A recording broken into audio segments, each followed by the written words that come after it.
আসসালামু আলাইকুম প্রিয় দর্শক, আশা করছি আপনারা সকলেই ভালো আছেন। আজকে আলোচনা করব শেখ হাসিনাকে ঠেকাতেই কি ইউনূসের এত প্রস্তুতি। শেখ হাসিনা বাংলাদেশে আসবে এই ভয়ে কাতর ইউনূস প্রশাসন। তারা নতুন করে একটা নাটক সাজাইছে যে আওয়ামী লীগ নাকি ইউনিয়ন থেকে উপজেলা থেকে বিভিন্ন বিসিকে বাংলাদেশে সারা বাংলাদেশ থেকে লোক এনে ঢাকায় জড়ো করার চেষ্টা করছে। তার জন্য তারা তল্লাশি বাড়াইছে, তার জন্য তারা অভিযান বাড়াইছে। অভিযানের নামে আওয়ামী লীগের নিরীহ কর্মীদের উপর জুলুম অত্যাচার বাড়িয়েছে এই ইউনূস সরকার।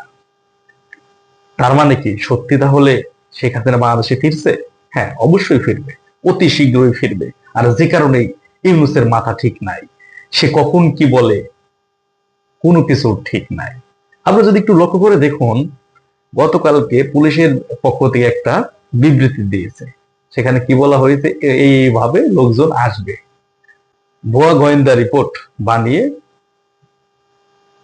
আওয়ামী লীগের নেতা কর্মীদেরকে হয়রানি করার, জুলুম করার, অত্যাচার করার আরেকটা পন্থা বের করছে এই অবৈধ ফ্যাসিস্ট ইউনূস প্রশাসন।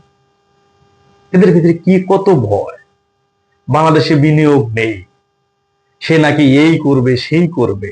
বিগত দিনগুলোতে প্রায় 9 মাসের কাছাকাছি হয়ে গেল, এখনো কিন্তু 1 টাকার বিনিয়োগ বাংলাদেশে আসে নাই।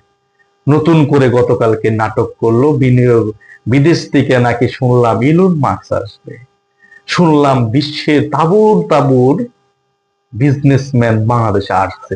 যারা আসলো তাদের নাম জীবনে আমরা শুনি নাই, এবং সেই জায়গায় যারা উপস্থিত আছে আপনারা দেখেন যে তারা আসতেছে, তারা এখানে কে থাকবে? বাংলাদেশি বিজনেসম্যানরা থাকবে, বিদেশি বিজনেসম্যানরা আসবে, তাদের সাথে মানে কোঅপারেশন করে বাংলাদেশ যেন বিনিয়োগ আসে। অথচ সেই জায়গায় এনসিপির ওই কি বলে যে নাকে টিপ দিলে দুধ বের হবে, এইসব শিশু বাচ্চাগুলা যে এই হল বলে ভরে রেখেছে, দেখুন ভরে রেখেছে। তাহলে এরাই কি তাদের সাথে বিজনেস ডিল করে বাংলাদেশে কি বিনিয়োগ বাড়াবে? এভাবেই বাংলাদেশের মানুষকে এরা ধোঁকা দিচ্ছে।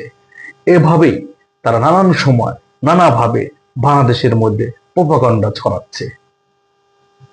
কিন্তু ইউনূস সরকার যে নড়বড় হয়ে গেছে, ইউনূস সরকার যে ভয় পেয়েছে, জননেত্রী দেশরত্ন শেখ হাসিনা যে যখন তখন বাংলাদেশে আসবে, এটা কিন্তু সত্য। আজ এ পর্যন্তই। সকলেই ভালো থাকবেন, সুস্থ থাকবেন।